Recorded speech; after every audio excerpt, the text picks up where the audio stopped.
tayo nitong gear ng crane. Lalakad na tayo sa taas ng hagdan kasi yung elevator hindi gumagana kasi walang power. Doon pa sa taas.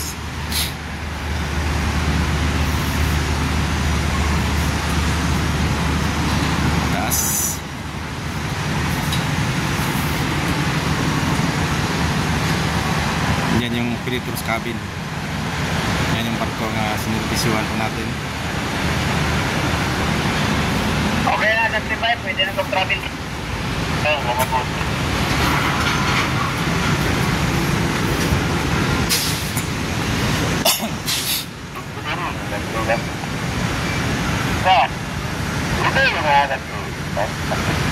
Ito lang barko po natin ngayon. Sa ITC Singapore at saka itong event center. Double docking.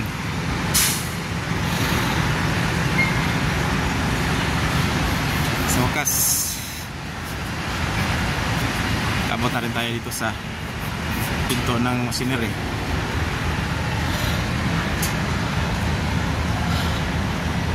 Off talaga yung switch gear, oh.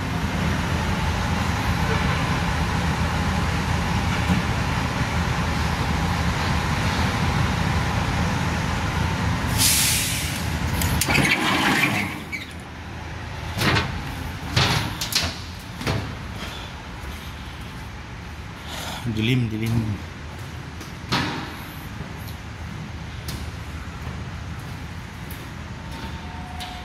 Ito po yung mga transformer na the drive. Ito po yung compressor.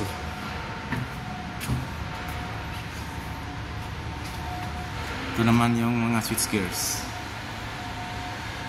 Naka-off. Ayan. Naka-off po talaga. Ngayon, on pa natin. Ayan. Open at saka close natin. Close na.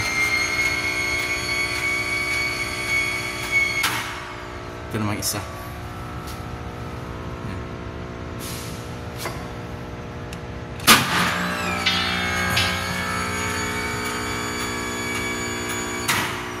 Close na. Ngayon ay reset muna natin itong po yung sa boom and hoist na hydraulic drive sa emergency brake. Ito po yung transformer na medyo maliit pero malaki po siya, halos hanggang malapit sa dibdib yung taas yung tangka niya. Buksan natin yung ilaw.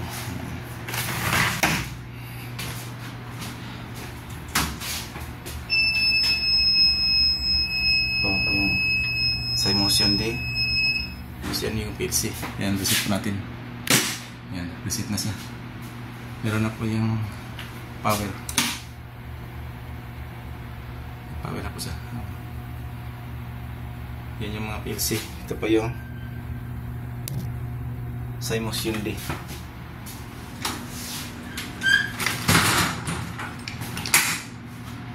Hindi pa siya naka-control on kasi pag naka-control on steady na po to, pero naka power on na pa yan. Sa loob po yung kanyang mga drive na cabinets, saka dito po yung kanyang mga relay na cabinets.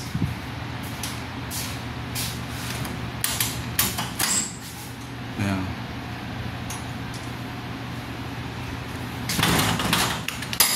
May mga aircon yan na marami. Ayan. Sa ceiling meron pa mga kasi type na aircon para malamig.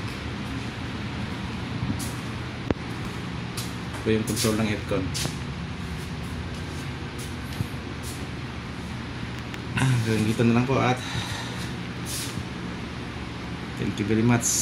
God bless po sa ating lahat.